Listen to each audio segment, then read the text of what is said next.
आपके जीवन में सब कुछ सामान्य चल रहा है। आप अपने रोजमर्रा के जीवन की चुनौतियों और अवसरों के बीच सामंजस्य बिठाकर अपने जीवन में लगातार आगे बढ़ रहे हैं। अपने भविष्य को लेकर आपकी काफी सारी उम्मीदें, काफी सारी प्लानिंग्स और काफी विजुअलाइजेशंस हैं। लेकिन फिर आता है 24 मार्च 2020 का वो दिन जब आपको पता चलता है कि आने वाले दिन से आप ना तो अपने ऑफिस जा सकते हैं, आपके बच्चे ना तो स्कूल जा सकते हैं, और यदि आप अपने राज्य से बाहर किसी दूसरे राज्य में हैं तो आप अपने घर भी वापस नहीं जा सकते। आज रात 12 बजे से घरों से बाहर निकलने पर पूरी तरह पाबंदी लगाई जा रही है। आपको खबर मिलती है कि कोविड-19 नाम के किसी वायरस के फैलते संक्रमण के कारण पूरे देश में संपूर्ण लॉकडाउन लगा दिया गया है। 21 दिनों के लिए शुरू हुआ ये लॉकडाउन आने वाले 2 सालों तक लगातार चलता रहता है। तेज रफ्तार से दौड़ती इस दुनिया की रफ्तार मानो थम सी जाती है और आप अब अगले 2 सालों के लिए अपने ही घर में कैद होकर रह जाते हैं। कोरोना वायरस के उस दौर की यादें लोगों के जहन में आज भी ताजा हैं, लेकिन अब उन्हें एक नए वायरस का डर सताने लगा है। इस वायरस का नाम है HMPV, ह्यूमन मेटान्यूमो वायरस। एक बार फिर से वही खबरें, वही देश और वैसे ही लक्षण। लेकिन क्या ये वायरस कोविड-19 की तरह खतरनाक हो सकता है? क्या ये वायरस भी आगे जाकर कोविड की तरह एक आपदा का, एक महामारी का रूप ले सकता है? और क्या आपको इस वायरस से सही मायनों में डरने की जरूरत है? इसी के विषय में अधिक जानकारी के लिए और विस्तार से चर्चा करने के लिए आज हम पहुंच गए हैं मोहाली के सेक्टर 77 में स्थित सोहाना हॉस्पिटल में, जहां आज हम मिलेंगे यहाँ की famous pulmonologist doctor Khushpreet Kaur ji से और उनसे इस बीमारी के विषय में अधिक विस्तार से चर्चा करेंगे। तो दर्शकों, आज हमारे साथ हैं ट्राई सिटी की famous pulmonologist doctor Khushpreet Kaur ji. Ma'am, बहुत बहुत स्वागत है आपका और बहुत बहुत धन्यवाद आपका हमारे दर्शकों के लिए आपने अपने बिजी स्केड्यूल से समय निकाला। थैंक यू सवेश, thank you so much. Good morning everyone. Ma'am, आपका ज्यादा समय ना लेते हुए मैं डायरेक्ट अपने क्वेश्चन पर आना चाहूंगा कि आखिर ये HMPV वायरस जिसके बारे में इतनी सारी बातें हो रही हैं, तो ये वायरस है क्या और आखिर ये कैसे फैलता है? HMPV वायरस, जिसे हम ह्यूमन मेटान्यूमो वायरस भी कहते हैं, एक एलर्जन या वायरल पार्टिकल है। जैसे और बहुत सारे एलर्जन हवा में घूमते हैं, ये भी उनमें से एक है। इस वायरस के बारे में बहुत देर से जाना जाता है, बट बिकॉज इसके केसेस बहुत ज़्यादा नहीं थे, इसलिए इस बार ये एक डर की तरह सबके सामने आया है। इससे डरने की बहुत ज़्यादा ज़रूरत नहीं है, थोड़ी सी प्रिकॉशंस की ज़रूरत है, वो हम ले लेंगे तो इसकी स्वेयरनेस से बच जाएंगे। मैम, जैसा कि आपने बताया कि ये वायरस बहुत पहले ही पहचान में आ चुका था, तो हमारी रिसर्च के दौरान हमें पता चला कि वर्ष 2001 में पहली बार इस वायरस को पहचाना गया। तो आखिर अगर ये वायरस इतना पुराना है तो इस साल इतनी स्पेसिफिकली क्यों इसके बारे में इतनी सारी बातें की जा रही हैं? अचानक से ये इतनी चर्चा में क्यों आ गया है? क्योंकि जब से कोविड आया है तब से लोगों को एक्चुअली वायरस की सिकनेस के बारे में पता चला है। वायरल इलनेस पहले भी होती थी इन्फ्लुएंजा के नाम से, जिसको हम स्वाइन फ्लू, जब एक पैंडेमिक आया था उस टाइम भी लोग बहुत डरे थे। तो सेकेंड पैंडेमिक कोविड आया, अब लोगों को ये डर है कि बिकॉज चाइना में कुछ केसेस आ चुके हैं, उन्हें ये डर है कि ये वायरस दोबारा से कोविड या फिर स्वाइन फ्लू की तरह हम पे हावी ना हो जाए। बिकॉज इसकी टेस्टिंग भी बढ़ चुकी है। पहले हमारे पास इतनी इन्वेस्टिगेशंस के सोर्सेज नहीं थे, हम लोग बहुत ज़्यादा वायरसेस को इम्पोर्टेंस नहीं देते थे, तो इसलिए आई थिंक लोगों के मन में हुआ है, बिकॉज केसेस धीरे धीरे बढ़ रहे हैं, बिकॉज डायग्नोस्टिक अप्रोच हमारी बहुत बेटर हो चुकी है। मैम, HMPV के लक्षण क्या हो सकते हैं? आखिर किन सिम्टम्स के लिए हमें ध्यान रखना चाहिए कि अगर ऐसे सिम्टम्स हो तो हमें एक बार जांच जरूर करा लेनी चाहिए? HMPV भी एक नॉर्मल वायरल इन्फेक्शन की तरह बिहेव करता है, जिसको हम URI बोलते हैं। नॉर्मली ये नाक खराब, नाक से पानी आना, आंखों से पानी आना, खांसी रहना, गला खराब होना, गला में हैवीनेस होना, जो एक नॉर्मल फ्लू वायरल के सिम्टम्स होते हैं, ये बिल्कुल उसी तरह बिहेव करता है। डरने की बात तब है जब ये अपर रेस्पिरेटरी नहीं, लोअर रेस्पिरेटरी इन्फेक्शन हो जाता है।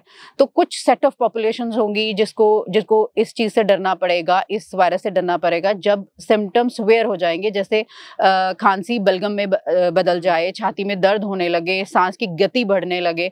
जब ये निमोनिया बन जाएगा तो हमारे लिए प्रॉब्लम बढ़ जाएगी। तो वहाँ तक पहुँचे ना, उससे पहले हम थोड़ा सा अपना ध्यान दे दें तो ये वायरल इन्फेक्शन बहुत ज़्यादा दिक्कत नहीं देगा।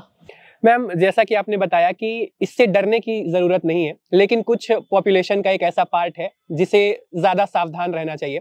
तो वो कौन सा पार्ट है, जिन पॉपुलेशन का वो कौन सा हिस्सा है जिसे इस HMPV वायरस के बारे में थोड़ा ज्यादा सावधान, ज्यादा सतर्क रहना चाहिए? और जो सवाल हमारे दर्शकों के मन में बहुत तेजी से उठ रहा है वो ये है कि क्या HMPV वायरस कल को जाके कोरोना जैसी कोई महामारी या आपदा बन सकता है? कुछ सेट ऑफ पॉपुलेशन, जैसे ये वायरल इन्फेक्शन बिल्कुल छोटे बच्चे जो 5 साल से छोटे बच्चे हैं या फिर 65 ईयर से अबव एडल्ट्स हैं, उनमें ज़्यादा खतरनाक हो सकता है। बच्चों में ये शुरू से पाया जाता है, बच्चों में इन्फेक्शन बहुत कॉमनली करता है, बट एडल्ट्स जो इम्यूनो कॉम्प्रोमाइज्ड हैं, बिकॉज 65 ईयर्स ऑफ एज एक लो इम्यूनिटी वाली एज होती है, उस एज में इस इन्फेक्शन का इम्पैक्ट ज़्यादा हो सकता है। और जो लोग थोड़े इम्यूनो कॉम्प्रोमाइज्ड हैं, जैसे कुछ लॉन्ग क्रॉनिक ट्रीटमेंट्स पे चल रहे हैं, जैसे रोमैटिक की डिजीजेज हो गई, कार्डियक डिजीजेज हो गई, ऑलरेडी लंग की डिजीज होगी जैसे एस्मा, COPD, ILD होगी, इन सब कैटेगरी के पेशेंट्स में सिवियरिटी बढ़ सकती है इस इन्फेक्शन की। सो ये कहना कि इन सेट ऑफ पॉपुलेशंस में इन्फेक्शन ज़्यादा होगा ही होगा, ये सही नहीं है। बट इन लोगों को प्रिकॉशंस लेनी है, इन लोगों को अर्ली सिम्टम्स पे अपने नियर बाय हॉस्पिटल्स में जाना है ताकि उनकी सिवियरिटी एक टाइम पे जज हो सके और वो सीरियस इन्फेक्शन में कन्वर्ट ना हो। हमारे दर्शकों का जो मुख्य सवाल रहेगा मैम वो यही है कि क्या उन्हें इस बात से डरना चाहिए कि फिर से एक बार पूरा लॉकडाउन हो जाएगा और कोविड-19 जैसी, जिससे वो भयभीत है क्योंकि उसकी यादें अभी भी लोगों के जहन में ताज़ा हैं। तो क्या ये महामारी, ये बीमारी कल को जाके एक महामारी बन सकती है, एक आपदा बन सकती है कोविड की तरह? लगता नहीं है, बिकॉज अब हम वायरल इन्फेक्शंस को लेके बहुत अवेयर हैं। हम ये उतना स्वेयर वायरस नहीं है बिकॉज ये ऑलरेडी ही इन्वायरमेंट में था, बस बिकॉज टेस्टिंग ज़्यादा नहीं होती थी और हमें ज़्यादा पता नहीं था, तो इसलिए हम लोग इसके बारे में जान नहीं पाई। ये बहुत न्यू पार्टिकल नहीं है। कोविड एक बहुत न्यू पार्टिकल था जिसका इम्पैक्ट बहुत ज़्यादा लंग पे था। तो मुझे नहीं लगता और इनफैक्ट साइंस को भी नहीं लगता कि ये बहुत ज़्यादा महामारी करेगा। बट अगर हम अपनी प्रिकॉशंस या फिर सिवियरिटी को अर्ली जज कर लेंगे तो ये जल्दी कंट्रोल हो जाएगा। और वायरल इन्फेक्शन, वायरल निमोनिया कोई भी हो, वो महामारी तब करेगा अगर उसकी कुछ सेट ऑफ प्रिकॉशंस ना ली जाएं। तो उन प्रिकॉशंस को ध्यान रखते हुए मुझे लगता है कि हम सिवियरिटी की तरफ नहीं जाएंगे। मैम, जैसे कि आपने प्रिकॉशंस पर जोर दिया, आपने प्रिकॉशंस की बातें की, तो अगर किसी को ये वायरस हो ही जाए, उसे ये वायरस पकड़ ही ले, तो उसे कौन से प्रिकॉशंस, कौन सी सावधानी बरतनी चाहिए, कौन से ऐसे स्टेप्स हैं जो वो ले सकते हैं ताकि ये ज्यादा सीवियर ना बने और इससे ज्यादा खतरा ना सामने आए? किसी भी इन्फेक्शन के लिए कुछ प्रिकॉशंस बहुत ज़रूरी होती हैं। वायरल इन्फेक्शन के लिए जिस तरह से हमने बताया कि नाक चलना, आंखों से पानी आना, खांसी रहना, तो ये एक ड्रॉपलेट क्रिएट करता है। तो जितना ड्रॉपलेट स्प्रेड होगा उतना ही इन्फेक्शन बढ़ेगा। इसको प्रिवेंट करने के लिए प्लीज मास्क लगाइए, डिस्टेंस मेंटेन कीजिए, hand wash with normal soap water is good enough. जरूरी नहीं कि आप लोगों को मार्केट जाके स्टेरलाइजर्स या फिर ग्लव्स खरीदने हैं। अगर आपने किसी को टच करना है तो उससे पहले और बाद में प्लीज अपने हैंड्स वॉश कीजिए 20 सेकेंड्स के लिए सोप और वाटर से। मास्क लगाना, डिस्टेंस मेंटेन करना और अच्छी डाइट, हेल्दी डाइट लेना, that's the only thing. Thank you so much ma'am. इसी के साथ हम अपने इस प्रोग्राम के अंत के क्षणों में आ चुके हैं। तो अगर HMPV के बारे में आप हमारे दर्शकों को कोई खास संदेश देना चाहें तो वो आपका संदेश क्या होगा? ये बहुत सीरियस इन्फेक्शन नहीं है, इसको हम पहले भी जानते थे, पर बिकॉज केसेस बहुत ज़्यादा नहीं थे इसलिए हम इसके ट्रीटमेंट और बाकी चीज़ों के बारे में ज़्यादा ध्यान नहीं दे पाए।